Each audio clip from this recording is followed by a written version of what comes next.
chapter, dissolution of partnership. The last chapter of partnership, dissolution of partnership. अभी तक हम लोगों ने बेटा क्या किया है? We have done reconstitution. We have done change in PSR. We have done admission, retirement, death. ये क्या थे? Reconstitution. That is your business is continuing, business चल रहा है, लेकिन आपका जो एग्रीमेंट है, पार्टनरशिप एग्रीमेंट है, वो रिवाइज हो गया.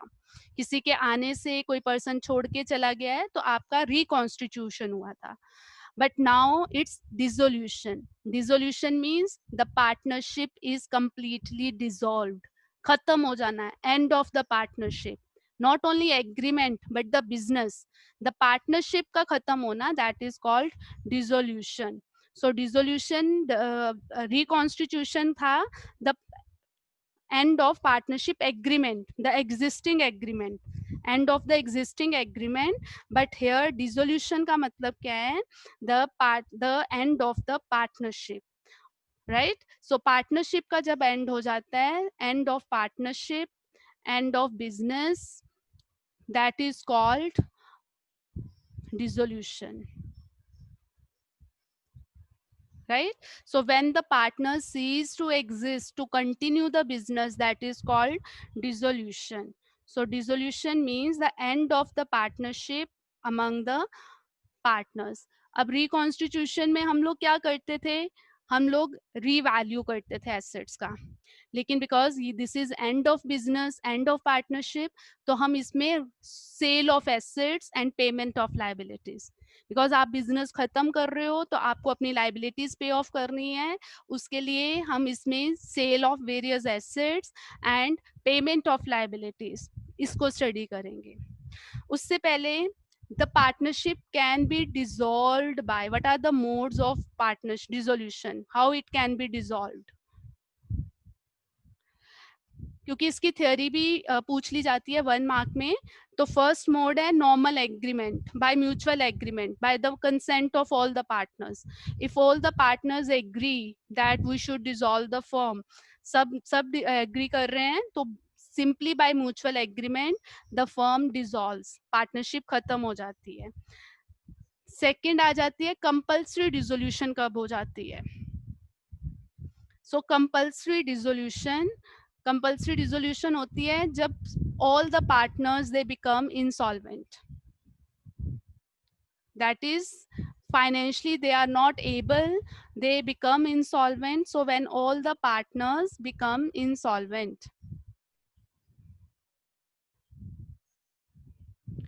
तब कंपल्शन हो जाती है. दूसरा है when business becomes illegal, unlawful, when business becomes unlawful, तब आपकी पार्टनरशिप जो है वो डिसॉल्व हो जाएगी.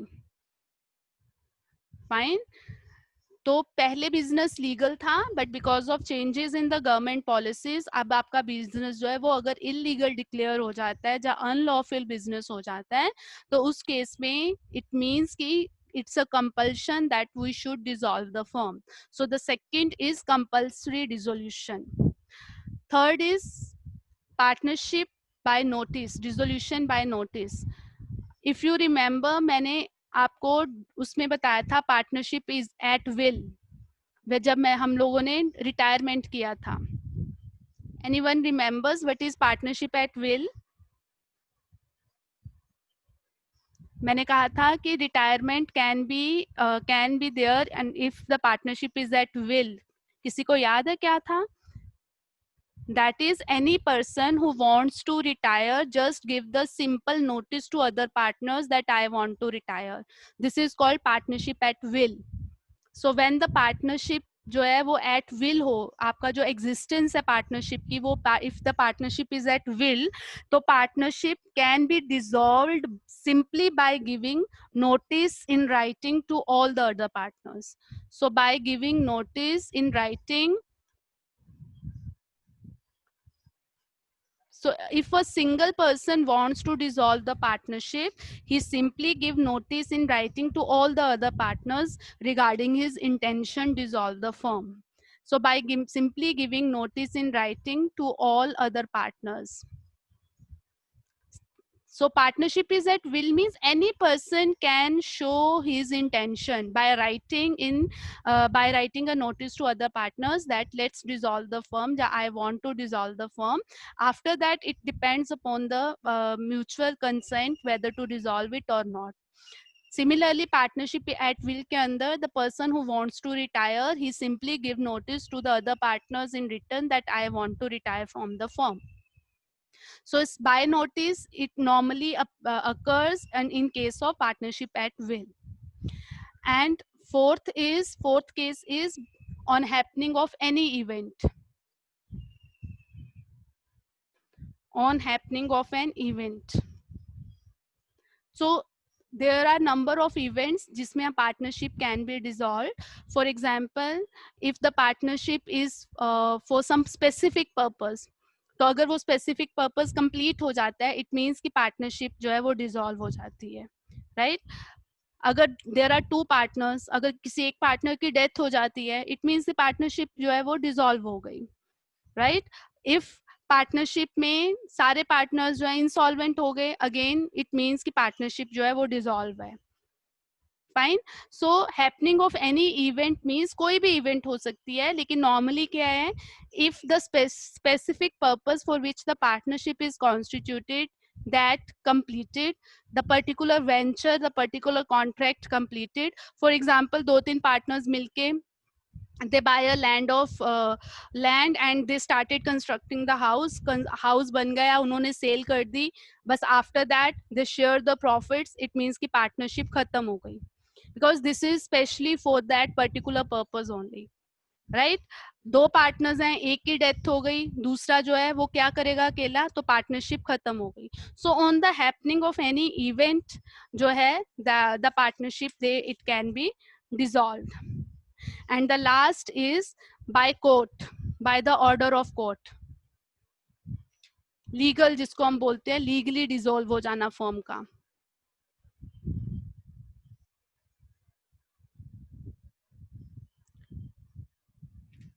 तो कोर्ट कब ऑर्डर्स देगी, यू टेल मी, कब ऑर्डर देगी court, when you are unable to make the payments, regular payments नहीं कर पा रहे हो आप, अपने क्रेडिटर्स को इंटरेस्ट नहीं पे कर पा रहे हो, जहाँ फिर आपको योर बिजनेस जो है that is now illegal business, there is some guilty of misconduct, there is some breach of contract. तो जब भी आपकी कुछ लीगल फॉर्मेलिटीज जो है, लीगल केसेस जब आपके अगेंस्ट अराइज हो जाते हैं, then by notice from the court, you get a notice from the court and you have to dissolve the firm, right? So these are given in your book also. So there are 4 to 5 cases will be there. मैंने आपको बता दिया कि but when you can get a notice from the firm, from the court, sorry. After that, एक और important question है, आपसे difference पूछा जा सकता है, difference between dissolution of partnership and firm. So this is again important question, dissolution of partnership and firm. और जो हम लोगों ने अभी तक किया है वो क्या था, that was dissolution of partnership, लेकिन यहाँ पे क्या है, sorry, this is dissolution of partnership firm, right? जो अभी तक हमने किया है that was just the dissolution of partnership, लेकिन अब आज हम जो स्टार्ट कर रहे हैं that is dissolution of partnership firm. अब ये difference, you know that accounts में थ्योरी जो है वो ज्यादा बड़ी तो आती नहीं है, 3-4 मार्क भी, तो किसी भी बेसिस के ऊपर, on any basis they can ask, they will give you a basis to differentiate between dissolution of partnership and firm. Now you are very much clear कि हम लोग बहुत ये कर चुके हैं, पार्टनरशिप डिसॉल्व कब होती है और फर्म जो है वो आज कर रहे हैं, डिस्कस कर रहे हैं. तो मैं आपसे बेसिस पूछूंगी, you tell me if you know that how to differentiate it. So first में तो मीनिंग आ जाएगा, वो मैं आपको बता देती हूँ. मीनिंग में डिसोल्यूशन ऑफ पार्टनरशिप का मतलब क्या है, बिजनेस रिलेशंस चेंज हो जाना, द एग्रीमेंट चेंज हो जाना, और फर्म में क्या है, that is the end of the business. right? So partnership में there is change in business relationships among the partners, but the business continues. But here in firm, dissolution of firm, the business comes to an end, the business ends. So there is no relation remains between the partners. So this is the meaning. हाँ जी, second basis आप मुझे बताओगे business continuation. पहला मैंने आपको बता दिया meaning के बेसिस पे. अब दूसरा अगर आपको आ जाता है कि differentiate between dissolution of partnership and firm on the basis of business continuation. हाँ जी, बताओ किस में बिजनेस कंटिन्यू रहता है और किस में नहीं रहता. धनंजय.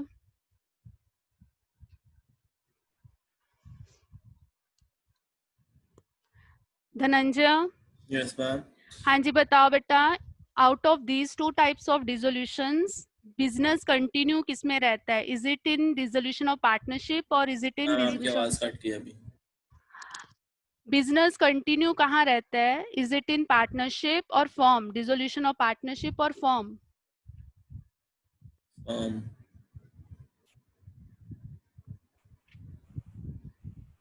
क्या मैम आवाज नहीं आ रही. हाँ जी Varun, can you hear me? हाँ मैम. हाँ जी, please tell the answer of second point. Business continuation के बेसिस के ऊपर how will you differentiate between the dissolution of partnership and firm? अगर डिसोल्यूशन हो गया तो कंटिन्यू कैसे होगा, मेरे को ये समझ नहीं आ रहा. बेटा सी, मैंने आपको ये बताया है कि these are two terms. Dissolution of partnership is one term, dissolution of firm is one term. Dissolution of partnership means कि reconstitution जो हमने अभी तक किया है. अच्छा, तो पार्टनरशिप में कंटिन्यू होना चाहिए. Yes, reconstitution है. That is एग्रीमेंट चेंज हो गया है, बिजनेस रिलेशंस चेंज हो गए हैं, लेकिन फर्म कंटिन्यू है. फर्म का मतलब है एंड ऑफ. अब आप मुझे बताओ कि कंटिन्यूएशन ऑफ बिजनेस कहाँ रहता है? Is it in dissolution of partnership और firm? Partnership. So partnership. So in case of partnership, business continues, but in case of firm, business comes to an end. Third is closure of books of accounts. हाँ जी, अब धनंजय आप बताओ बेटा, किसमें books of accounts बिल्कुल close हो जाती हैं और किसमें कंटिन्यू रहती हैं? फॉर्म में ही बंद हो जाएगी अगर वो बंद हो गई. Yes, simple. तो फर्म में books of accounts are closed, लेकिन यहाँ पे पार्टनरशिप में books of accounts need not to be closed, right? हाँ जी, next assets and liabilities. Assets and liabilities, हाँ जी सक्षम बताएगा. सक्षम, एसेट्स एंड लायबिलिटीज रियलाइज्ड किस में होती हैं और रीवैल्यूड किस में होती हैं?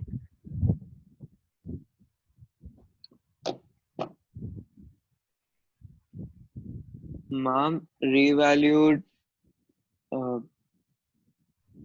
हमने अभी तक होती है.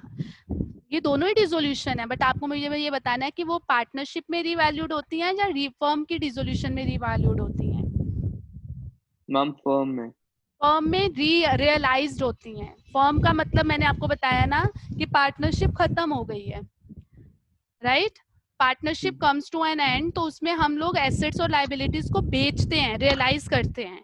लेकिन पार्टनरशिप में पार्टनरशिप खत्म नहीं हुई, पार्टनरशिप पुरानी खत्म हो गई, नया एग्रीमेंट है, तो उसमें रीवैल्यूएशन होता है जो अभी तक हम करते आए हैं, right? So in case of dissolution of partnership, the assets and liabilities are revalued, but in case of dissolution of firm, the assets and liabilities, they are sold, they are settled, they are realized. Okay. उसके बाद है courts intervention. इसमें court की intervention जरूरी है. Sometimes it is necessary और it may not be necessary. हाँ जी बताओ, जन्नत बताएगी. जन्नत, किसमें ये वॉलंटरी है और किसमें ये कंपल्शन हो जाता है कई बार? मैम आई थिंक पार्टनरशिप में वॉलंटरी और firm Yes, very good. In case of dissolution of partnership, it is voluntarily done by the partners, right? वो अपनी कंसेंट से करते हैं, उन पे कोई प्रेशर नहीं होता है. लेकिन जब फर्म एंड होती है तो कोर्ट की इंटरवेंशन वॉलंटरी हो जाती है, वो इंटरवीन करते ही करते हैं. Last is effect. इफेक्ट का मतलब है इफेक्ट डिसोल्यूशन, मतलब dissolution of partnership, that is the partnership comes to an end. तो डिसोल्यूशन ऑफ फर्म में partnership comes to an end, लेकिन डिसोल्यूशन ऑफ पार्टनरशिप में द पार्टनरशिप मे और may not come to an end. So the agreement comes to an end but the partnership continues, right? So कोई भी एक basis के ऊपर they can ask you the difference between the dissolution of partnership and firm. This theory is given in the book, beta, so you can go through the book also. The next important thing that can be asked in 1 marks is settlement of accounts.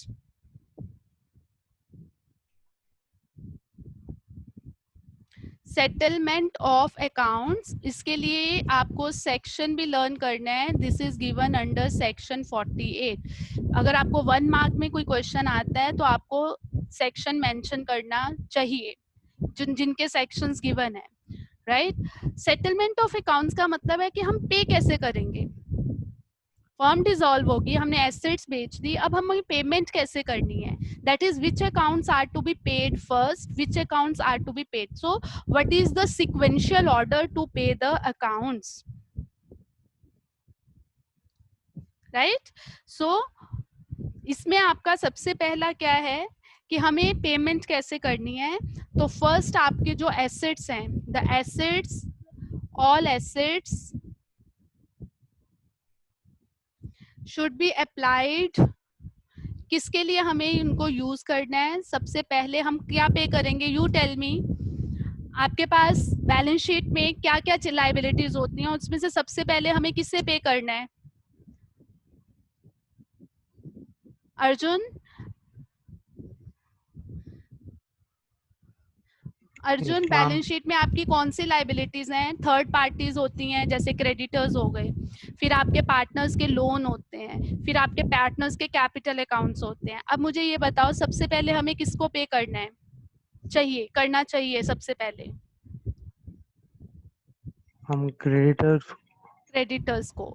तो सबसे पहली जो payment है वो है outside liabilities. Rather you can say कि government dues and outside liabilities. अगर government के भी ड्यूज हैं तो government dues and outside liabilities they should be paid off first. और आउटसाइडर लायबिलिटीज में आपके क्या आ जाते हैं? क्रेडिटर्स हो गए, आपके लोन्स हो गए, बैंकिंग लोन्स हो गए, ये सब आपके जो है वो आ जाते हैं. हाँ जी अर्जुन, सेकंड आपको किसको पे करना चाहिए? अब आपके पास रह गए पार्टनर्स के लोन्स और पार्टनर्स के कैपिटल्स. अब किसको पे करना चाहिए आपको? मैम फिर कैपिटल को No. नहीं, लोन्स को. वाई? क्योंकि हम लोन्स को क्या लेते हैं बेटा, हम लोग उस पे पे करते हैं ना, आउटसाइडर्स Yes, मान के चलते हैं, उसको आउटसाइडर्स नहीं कह सकते, बट हम लोग उस पे इंटरेस्ट पे करते हैं. और कैपिटल तो सबको ही देना है, कैपिटल तो सबने दिया होगा, लेकिन लोन जो है वो किसी न किसी पार्टनर ने दिया होगा. तो जो सेकंड हमने करना है, पे करना है, वो क्या है? Payment of loans. Payment of loans to partners.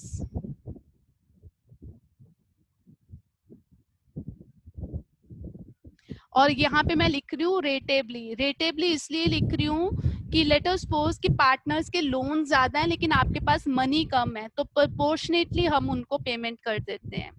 रेटेबली और प्रोपोर्शनेटली मतलब कि हम लोग लेट अस सपोज कि अगर हमारे पार्टनर्स हैं, 2-3 पार्टनर्स हैं, उन सब ने लोन दिया है, उनका लोन मिला के 30,000 बन रहा है, लेकिन हमारे पास अवेलेबिलिटी है 20,000 की, तो हम लोग उस 20,000 को डिस्ट्रीब्यूट कर देंगे उनमें. रेटेबली मीन्स जितना जितना उन्होंने प्रोपोर्शनेट हमें दिया होगा. जैसे हमने किया था फंडामेंटल्स में, किया था ना हमने इनसफिशिएंट प्रॉफिट्स वाला पॉइंट, सेम वैसे ही इसमें भी है कि if the assets amounts, if the money available is insufficient, तो हम लोग प्रोपोर्शनेटली पेमेंट कर देते पार्टनर्स को. And the last payment is capital accounts, capital payments, right? So the last is capital payments or capital balances की payments. Again, अगर बचता है तो money. Again, ratably लिख रही हूँ. That is, if you are left with some money, only then you will make the payment of the capital balances. Now here I want to specify one thing: sibling loan, spouse loan, these are outsider liability. किसी brother sister का loan है partner के, wife या husband का loan है partner के, तो वो जो भी लोन्स हैं उन्हें हम आउटसाइड लाइबिलिटीज मानते हैं, तो उन्हें हम पहले पेमेंट करेंगे. सो सिबलिंग्स लोन है या स्पाउस लोन है, they are come under the outside liabilities. Right? Clear है? हम लोगों ने कैसे पेमेंट करनी है. Yes, ma'am. उसके बाद है, ये तो था कि एसेट्स को आपको कैसे यूटिलाइज करना है. सिमिलरली इसके अंदर आ जाता है ट्रीटमेंट ऑफ लॉस. अगर आपके एसेट्स जो है वो सफिशिएंट नहीं है, तो आप उसको कैसे लॉस को ट्रीट करते हो. तो loss that is paid first out of capital profits. अगर आपके पास कोई प्रॉफिट्स अवेलेबल हैं तो सबसे पहले हम उसमें से कवर करेंगे लॉस को, first out of profits, then second out of capital. अगर फिर भी लॉस बच जाता है तो उसे हम आउट ऑफ कैपिटल सेटल करेंगे. थर्ड, अगर फिर भी बच जाता है then it will be paid by the partners individually. So अगर फर्म का लॉस है, दैट इज अगर आउटसाइड लाइबिलिटीज हमने पे करनी है या लॉसेस हैं, तो उससे पहले प्रॉफिट्स में से कवर करेंगे, फिर कैपिटल में से कवर करेंगे. फिर भी अगर बच जाता है तो पार्टनर्स जो हैं they will share it individually in ratio of profits, in profit sharing ratio. So these are theoretical questions that can be asked in 1 mark by giving you a case. आपको कोई केस दे दिया जाएगा 1 mark में और पूछा जाएगा कि बताओ हम इसको कैसे सेटल करेंगे. I hope it is clear. चलो मैं एक पढ़ रही हूँ, आप मुझे बताओगे, सब सुनेंगे ध्यान से. The firm is dissolved. Why? A partner demands that his loan should be paid first before the payment of loan of Mrs. X. Why a partner demands that his loan should be paid off first before the payment of Mrs. X loan? Who is he right in doing so? हाँ जी श्वेतांक. श्वेतांक हाँ जी बताओ बेटा. Why a partner he wants that his loan should be paid off first before the payment of Mrs. X, that is wife of partner X. Is he right in doing so? No. No. Why? How will you write that line? It is right that he is not right in doing so. Why? And he's not right in doing so because एक minute. Because as per section 48 of We settle the outside liabilities first. Yes. As per section 48 of Indian Partnership Act 1932, the outside liabilities are paid before the payment of partner's loan. Right? So it is important to mention section 48 under this of Indian Partnership Act. Right? So is it clear? The next theory that can be asked is payment of firm's debts and private debts.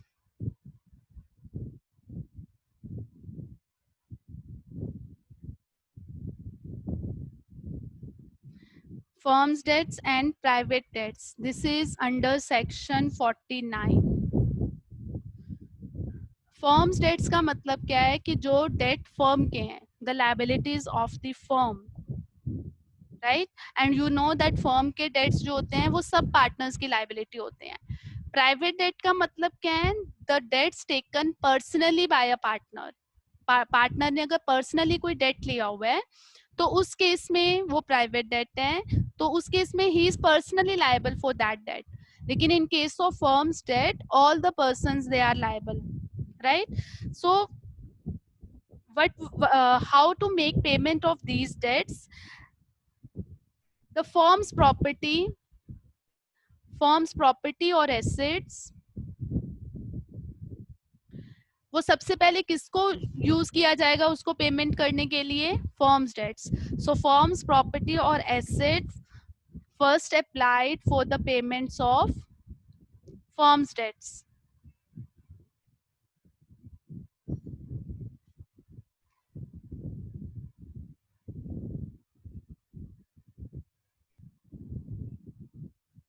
Right. And private property, अगर किसी partner की private property है तो that is applied first applied to pay private dates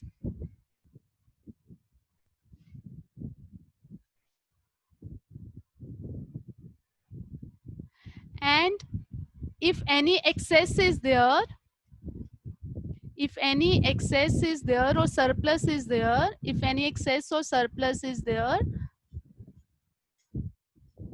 that is used to pay firm's debts, right? Then it is applied to pay firm's debt.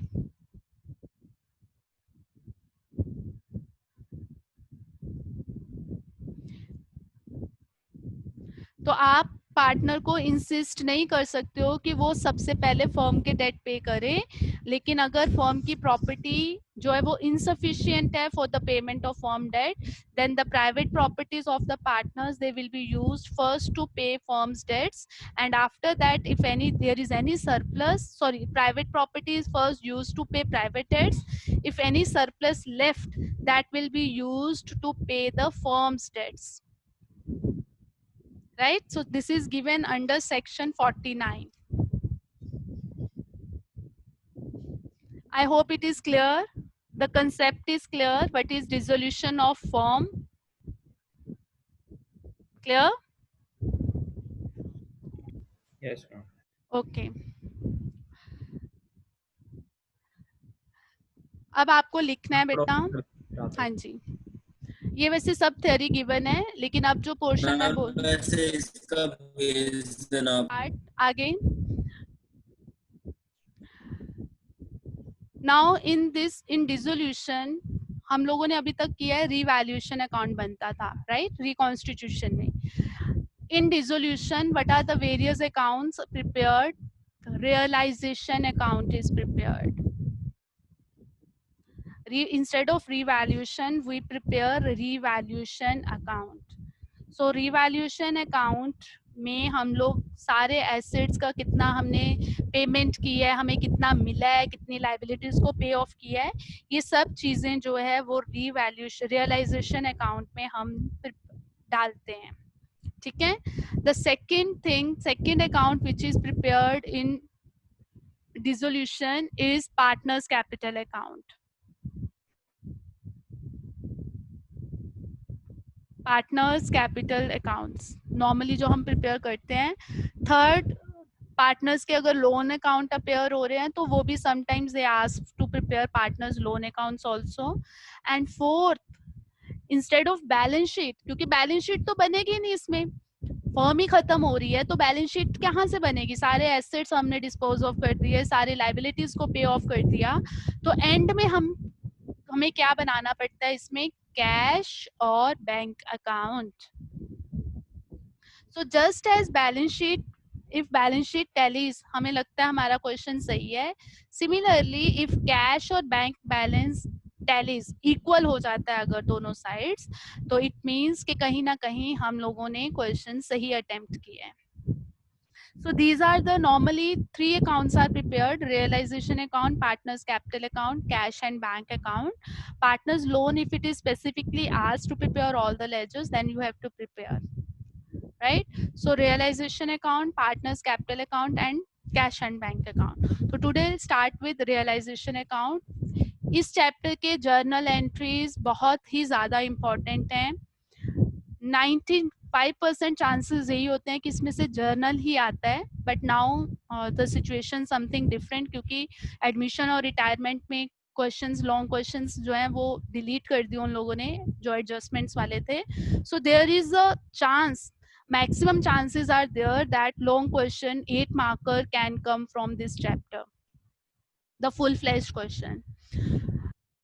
So realization account is prepared. In realization account, the first thing what we do, transfer all assets and liabilities. We transfer all assets and liabilities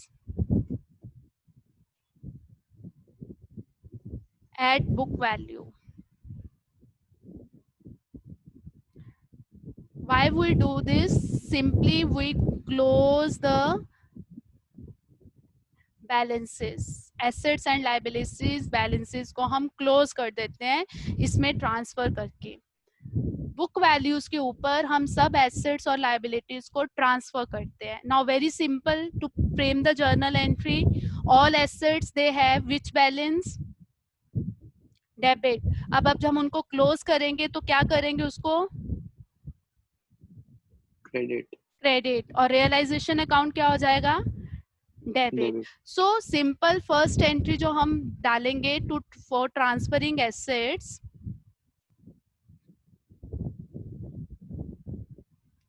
simply the journal entry will be, because all assets they have debit balance, so they will be credited. So your journal entry will be realization account debited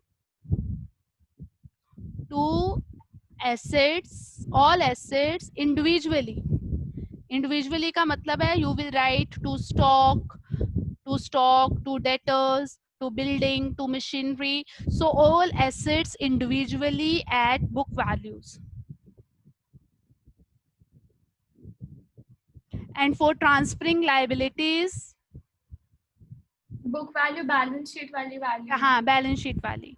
For transferring liabilities, what will be the journal entry? The second journal entry will be all liabilities have credit balance, so we will debit it. So all liabilities individually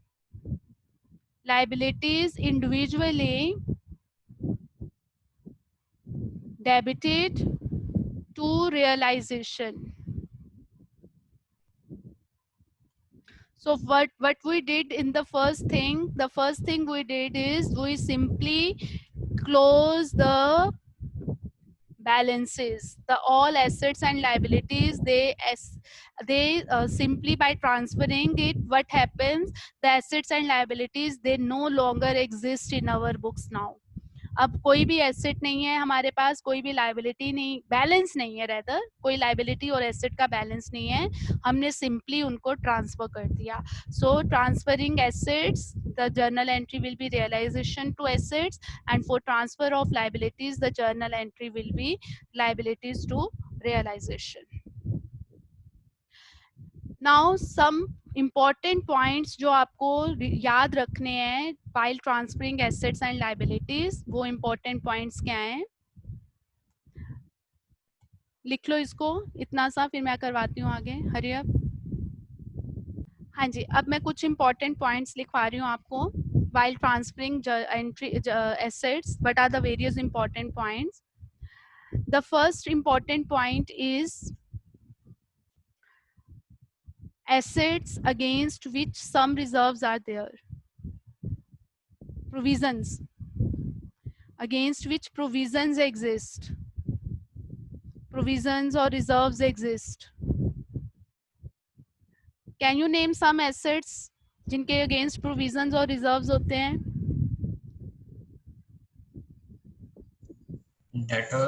Debtors, yes. Investment, अगर उसके against investment fluctuation reserve है. right? So any assets against which provisions or reserves exist, as these assets be transferred at gross value. These assets will be transferred at gross value, that is without, ठीक है, gross value, and provisions or reserves will be transferred as a liability.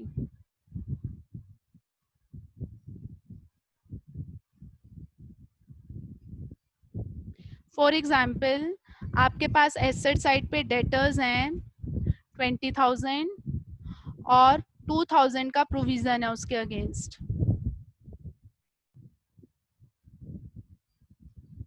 Right? अब मैंने क्या बोला है कि जिनके against provision है उन एसेट्स को हमने ग्रोस वैल्यू पे ट्रांसफर करना है, और ये जो प्रोविजन है that will be transferred as a liability, जैसे ये लायबिलिटी है, राइट? नाउ शौर्य बताएगा, शौर्य इसकी जर्नल एंट्री क्या बनेगी फिर?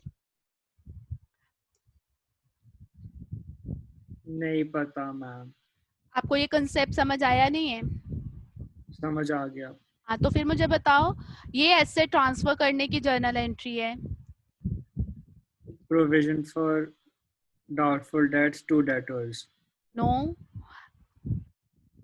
हमें डेटर्स को ट्रांसफर करना है एसेट रियलाइजेशन अकाउंट में, तो जर्नल एंट्री है रियलाइजेशन टू एसेट, और मैंने यहाँ पे बोला है कि आपको जब एसेट ट्रांसफर करनी है वो ग्रोस वैल्यू पे करनी है, दैट इज 20,000 के ऊपर। तो अब बताओ क्या जर्नल एंट्री बनेगी? Realisation to debtors. Right, realisation account debit to debtors. Amount बताओ। 18,000।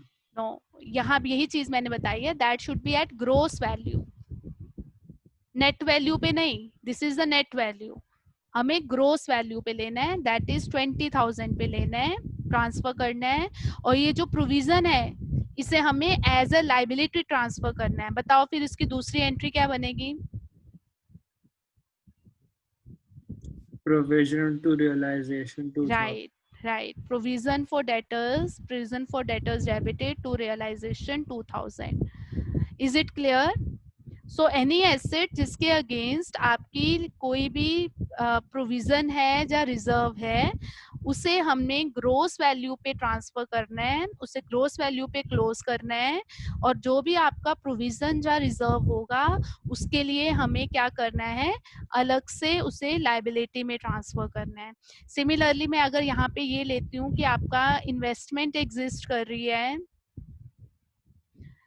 10,000 के ऊपर, और आपका IFR एग्जिस्ट कर रहा है 1,000 के ऊपर, तो क्या एंट्री बनेगी?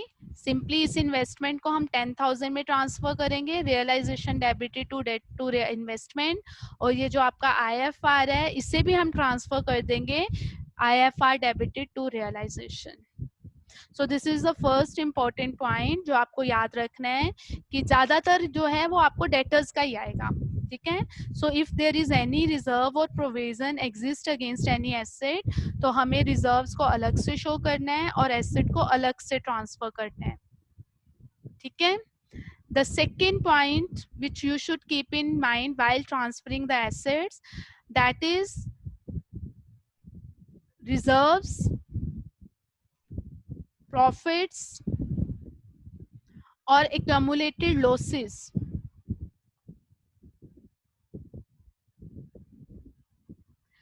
They are not transferred to realization. ये ट्रांसफर नहीं होते हैं, रेदर हम इनको क्या करते हैं, नॉर्मल क्या ट्रीटमेंट करते थे इनका, पार्टनर्स में डिस्ट्रीब्यूट करते थे, सेम हम यहाँ पे भी यही करेंगे। They are not transfer to realisation but distributed or transferred to capital accounts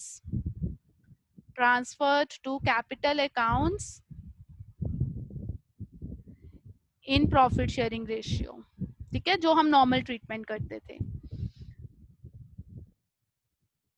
है, इसी के आगे पॉइंट्स कंटिन्यू करेंगे हम बेटा, प्लीज नोट डाउन कर लो। मुझे इनकी भी मैथ्स क्लास है, आई थिंक मेरी भी है।